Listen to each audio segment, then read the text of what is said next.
The German school of fencing is the historical system of combat taught in the Holy Roman Empire in the late medieval, Renaissance and early modern periods, as described in the Fechtbücher written at the time. The geographical center of this tradition was in what is now southern Germany. During the period in which it was taught, it was known as the Kunst des Fechtens, or the art of fencing. It comprises the techniques of the two-handed longsword, but also describes many other types of combat, notably mounted combat, unarmed grappling, fighting with polearms, with the dagger, the messer with or without buckler, and the star. Most of the authors are, or claim to be, in the tradition of the 14th century master Johannes Lichtenauer. The earliest surviving treatise on Lichtenauer's system is contained in a manuscript dated to 1389, known as Ms. 3227a. More manuscript treatises survive from the 15th century, and during the 16th century, the system was also presented in print, notably by Joachim Meyer in 1570. The German tradition is eclipsed by the Italian school of rapier fencing by the early 17th century. However, there were scattered lines of practitioners around at least until the end of the 18th century. Fencing with the German longsword has been one focus of historical European martial arts reconstruction since the late 19th century. The term German school of fencing is quite misleading and can bring confusion, because there were and there are different German fencing schools. For example, both German academic fencing and the Old German theatrical sword play are both referred to today as German school of fencing. History. Late medieval tradition. The very first document of German heritage which shows fencing techniques is the Royal Armoury's Ms. I.33, which was written around 1300. After this isolated survival, there is a gap of about a century before records of the tradition attributed to 14th century master Johannes Lichtenauer begin to appear. The history of the German school of fencing in the tradition of master Johannes Lichtenauer spans roughly 250 years, or 8 to 10 generations of masters, from 1350 to 1600. Our earliest source, Ms. 3227a of 1389, already mentions a number of masters considered peers of Lichtenauer's: Hanko Dobringer, Andres Judd, Jost von der Nyssen, and Niklaus Prius.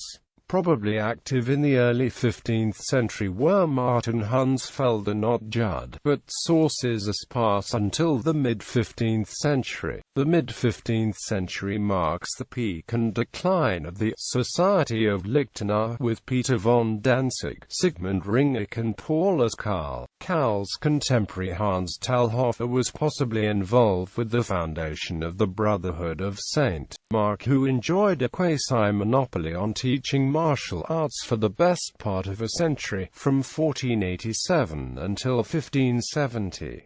German Renaissance. Late 15th century's masters include Johannes Lechegner, Hans von Speyer, Peter Faulkner, and Hans Volz. With the 16th century, the tradition becomes more of a sportative exercise and less of a martial art designed for judicial duels at the battlefield. Early 16th century masters include Hans Wurm, Jörg Wilhelm and André Pahnfeld. A later manuscript, dated 1564 and attributed to Leonhard Sollinger, cites Pahnfeld and is largely identical in content. In the mid-16th century, there were the first attempts at preservation and reconstruction of the teachings of the past century, notably by Paulus Hector Mayer.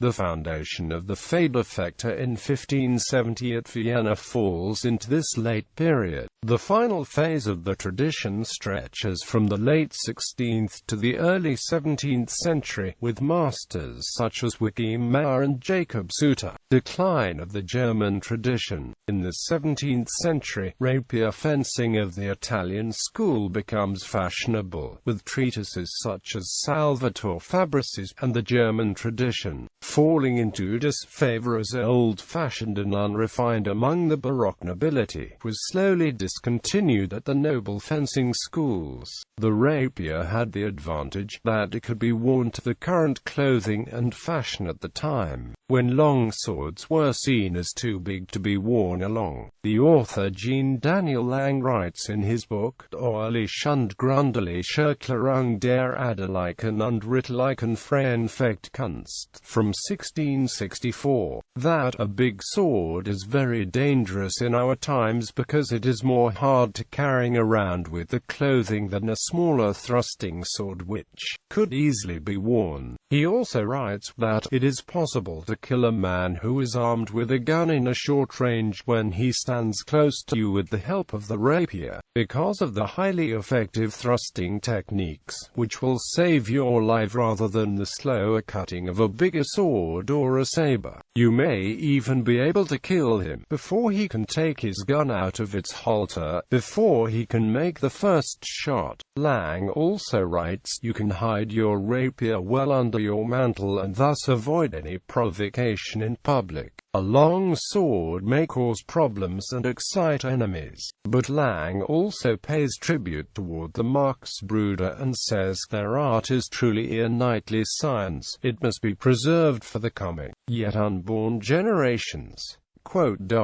However, some civilian fencers still practiced the German school instead of the rapier fencing of the noble elite. The last known practitioner was Theodore Ivellini in 1679, when he published his book Der künstliche Fechter, which based upon Wikipedia's Fechtbücher. Late survivals in the modern period. However, there are paintings from the middle of the 18th century that still show practitioners using long swords at the late fencing schools of the Marxbrüder and Fechter. Historically, it cannot be verified if the techniques and practices of this training were anachronistic or an actual descendant of the original Lichtenauer tradition. In 1726, Gottfried Rudolf Pommer of Bugenhagen mentions in his publication Sammlung von Merkwürdigkeiten the use of long swords at the time in fencing schools of the Marxbrüder and Fechter. Most fencers of the 18th century viewed long sword fencing as a curious thing, and it was probably only taught in the few remaining fencing schools of the Marxbrüder and Fechter and some stage fencing schools. The very last practitioners of long sword fencing may be slowly extinct with the dissolution of the Marxbrüder and Fechter around the end of the 18th century and the early 19th century. The Swiss newspaper Neue Zürcher Zeitung mentioned on 16 April 1862 the death of an unnamed 76-year-old member of the Marxbrüder, which was possibly the very last living member until then. Spread. The geographical origin of the tradition of Lichtenau is difficult to establish. There are several places called Lichtenau in Germany. A Ms. 3227a states explicitly that Johannes Lichtenau traveled widely to learn from as many masters as possible. Of course, it is to be assumed that there were traditions of combat training throughout the medieval world, in spite of the absence of evidence on the details. But what is now known as the German school comprises those traditions which were put to paper in the late medieval period, and this tradition of compiling written manuals or epitomes of fighting systems appears to have mostly confined to southern Germany. From about the same time, in a not necessarily unrelated development, we have one of the earliest records of the Italian school of fencing, beginning with Fiore dei Liberi, who mentions a master of Swabia called Johannes, who was a student of Nicolai of Toblum. After the end of the medieval period, the emerging traditions of fencing stood in mutual contact. leading to the separate but closely related rapier styles of Italy, Spain and later France, all of which were or also received in Germany. For example, Paulus Hector also shows a Spanish style of rapier fencing in his fencing book. The 15th-century Lichtenauerian tradition seems to have been geographically centered on Swabia and Franconia, with influence on the adjacent territories, including the Alsace, the Rhineland, the Lowlands, Bohemia and the Swiss Confederacy. In the 16th century, there was an established tradition of Fechtbücher competitions. The dominant guild were the Brotherhood of St. Mark, who held their annual meeting in Frankfurt. After 1570, there was a second influential guild, the Fechtbücher, which apparently originated in the southeastern part of the empire. Masters of treatises of the period that can be located geographically include the oldest surviving manual, Royal Armouries Mosai.33 of c. 1300, originates in Franconia. The oldest record of the Lichtenauerian tradition, Nürnberger Handschrift GNM 3227 appears to exhibit East Central German dialectal elements. By 1495, this manuscript had been acquired by Nikolaus Boll of Innsbruck. Hans Talhofer in the 1440s to 1460s was active throughout southern Germany, including Königsegg, Amerking and Zurich. Johannes Lechegner was active in Nuremberg in the 1460s. Hans Foltz was also in Nuremberg in the late 15th to early 16th century. Albrecht Dürer compiled a manual on grappling in c. 1505, CGM 558, written in what is now Switzerland, most likely the Toggenburg, shortly before 1500. The Cologne Fechtbücher of Cologne surroundings, c. 1510s. Christian Agenolf of Frankfurt was active in the 1520s. Paulus Hector Mayer of Augsburg was active in the 1540s. Jörg Wilhelm was also in Augsburg, active during the 1540s to 1560s. Wiki Mayer was active in the 1570s in Strasbourg. Carl Ludwig Blum mentioned that there were even traveling masters who gave lectures to noblemen in the Grand Duchy of Moscow. In spite of the surging popularity of the Italian and Spanish rapier, elements of the German tradition survived well into the 17th century. Even in 1614, many fencing masters based the fighting styles on the tradition, which was considered to be the most effective and efficient school of fencing. Disciplines. Master Johannes Lichtenauer based his system of fencing upon the use of the longsword. He used this weapon to exemplify several overarching martial principles that also apply to other disciplines within the tradition. Ringen was taught as well as fighting with the Messer and Star. Also part of the curriculum were fighting with the dagger and with pole weapons. Two other disciplines besides Blossfechten involved the sword. Fencing with sword and buckler, and armored fighting, the latter reserved only for nobility. First principles. Johannes Lichtenauer's teachings as recorded in 3227. They are introduced by some general principles. The anonymous author explicitly states that Lichtenauer had cast his teaching in opaque verses intended to hide the meaning from the uninitiated. He stresses that there is only a single art of the sword, which had been the same for centuries, and which is the kernel and foundation of all arts of combat.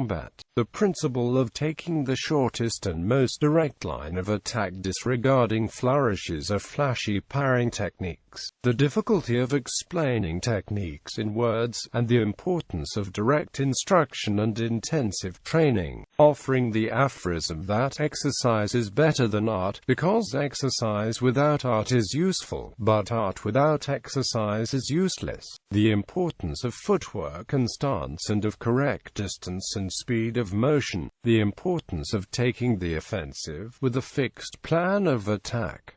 The tactical importance of hiding the intended action from the opponent. The text goes on to present the core principles of successful swordsmanship in 8 rhyming couplets. A characteristic introductory verse of Lichtenauer's, often repeated in later manuscripts, echoes classic 14th-century chivalry, addressing the student as "young knight, young Ritter Gottlieb haben Frauen nie so wechstine Uebe Ritterschaft und Kunst die Desire und in Kriegen sehr hofferet." Young knight, learn to love God and revere noble ladies, so that your honor grows. Practice knighthood and learn the art that dignifies you, and brings you honor in wars.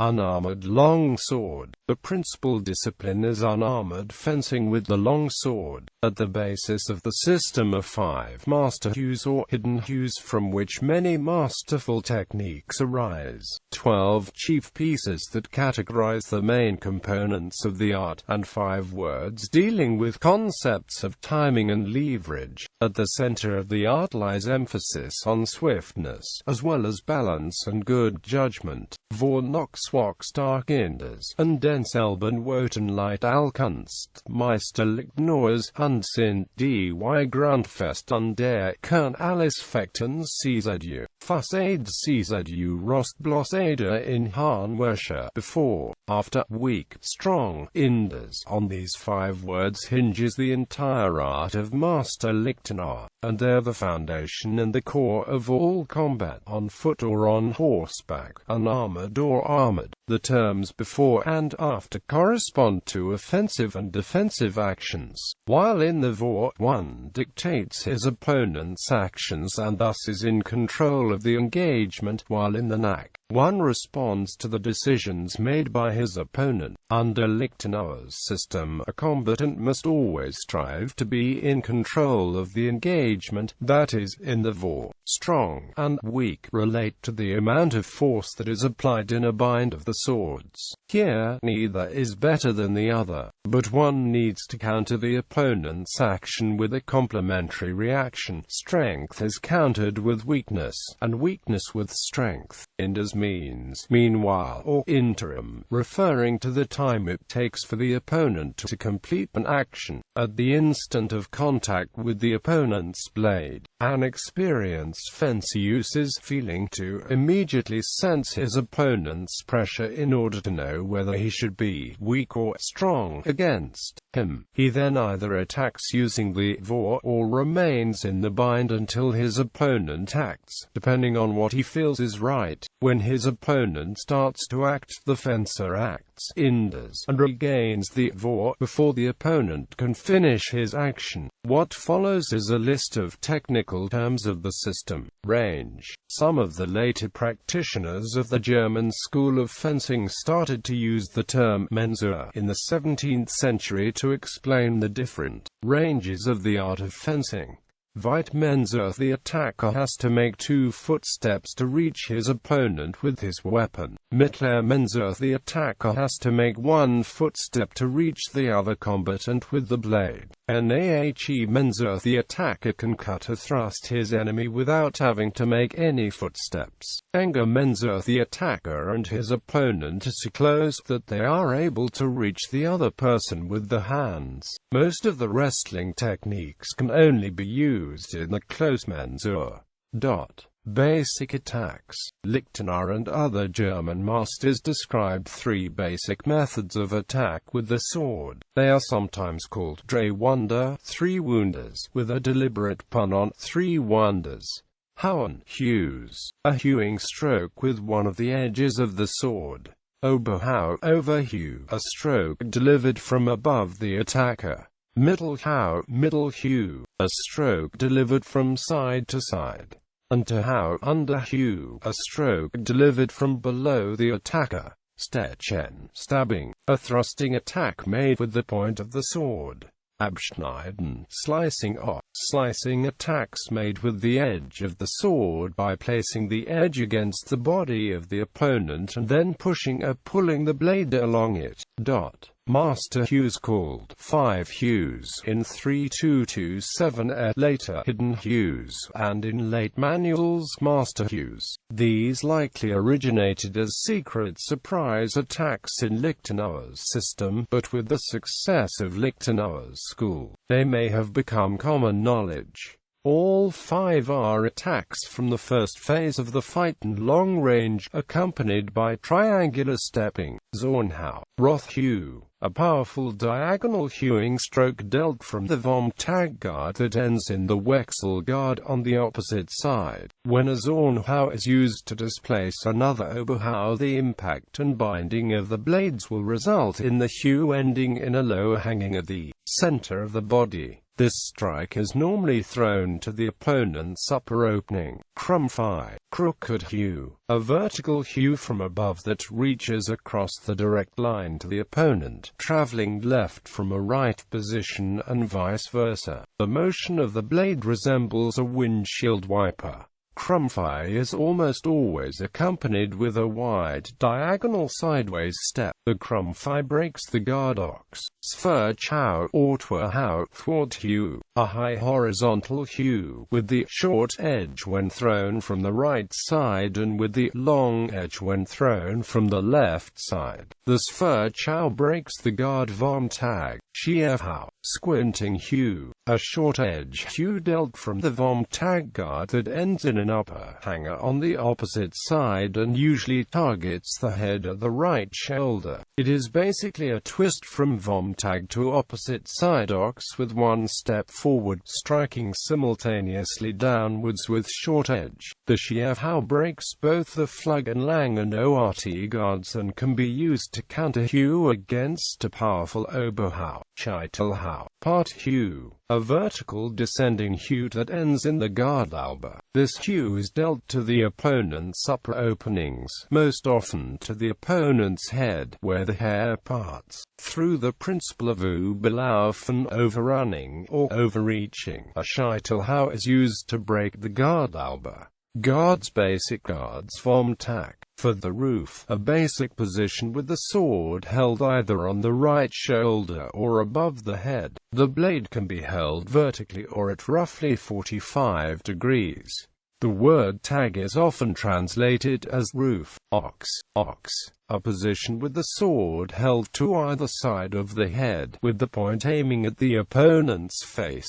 Slug Plow, a position with the sword held to either side of the body with the pommel near the back hip, with the point aiming at the opponent's chest to face. Some historical manuals state that when this guard is held on the right side of the body that the short edge should be facing up, and when held on the left side of the body the short edge should be facing down with the thumb on the flat of the blade. Alba, Fool. In the Fool's Guard, the point of the sword is lowered to the ground, appearing to foolishly expose the upper parts of the body and inviting an attack. Although the Fool's Guard exposes the upper openings, it does provide excellent protection to the lower openings. For the Fool's Guard, an attack displacement can be made with the false edge of the sword. The hilt of the sword can be quickly raised into a hanging parry. Additional guards. Lichtenauer is emphatic that the above 4 guards are sufficient, and all guards taught by other masters may be derived from them. Later masters introduce richer terminology for variant guards. Zornhut, Roth guard, Wechsel, change, Nebenhut, near guard or side guard, Eisenport, iron door, mentioned in 3227a as a non-Lichtenauerian ward, identical to the Porta di Ferro of the Italian school. Schlusselkey, Einhorn, unicorn, a variant of ox.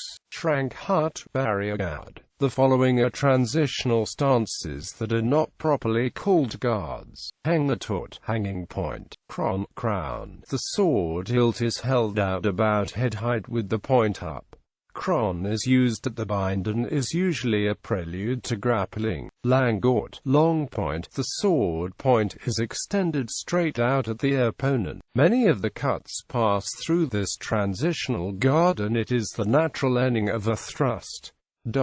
Technique. techniques. Other terms in Lichtenauer's system include duplieren, doubling, the immediate redoubling of a displaced hue; mutieren, mutating, change of attack method, changing a displaced hue into a thrust, or a displaced thrust into a hue; versetzen, displacement or parrying, to parry an attack with one's own weapon; nachreisen, after traveling, the act of attacking an opponent after he has pulled back to attack, or an attack after the opponent has missed, or an attack following the opponent's action; überlaufen, overrunning or overrunning, the act of countering a hue or thrust made from below with an attack from above. A slight step backward usually accompanies the attack, the higher blowout changing the lower one; absetzen, offsetting, deflecting a thrust or hue at the same time as stabbing; durchwechseln, changing through, name for various techniques for escaping a bind by sliding the sword's point out from underneath the blade and then stabbing to another opening; Zakin Tugging, a technique used in a strong bind between blades in which a combatant goes weak in the bind so as to disengage his blade from the bind and stabs or hews to the other side of the other combatant's blade. This technique is based upon the concept of using weakness against strength. Durchlaufen, running through, a technique by which one combatant runs through his opponent's attack to initiate grappling with him. Händedrücken, pressing of hands, the execution of an Unterschnitt followed by an Oberschnitt such that the wrists of the opponent are sliced all the way around. Hängen, hanging, winden, winding, the combatant moves the strong of his blade to the weak of the opponent's blade to gain leverage while keeping his point on line with the opponent's opening. There are 8 variations. Armored combat. Combat in full plate armor made use of the same weapons as Fechten, the longsword and dagger, but the techniques were entirely different. Attacking an opponent in plate armor offers 2 basic possibilities: percussive force, or penetration at joints or unprotected areas. Penetration was extremely unlikely even with thrusting attacks. Percussion was realized with the Mord strike, attacks with the hilt holding the sword at the blade, and penetration into openings of the armor with the Halbschwert, which allowed stabbing attacks with increased precision. For the evidence of the Fechtbücher, most armored fights were concluded by wrestling moves, with one combatant falling to the ground. Lying on the ground, he could then be easily killed with a stab into his visor or another opening of the armor.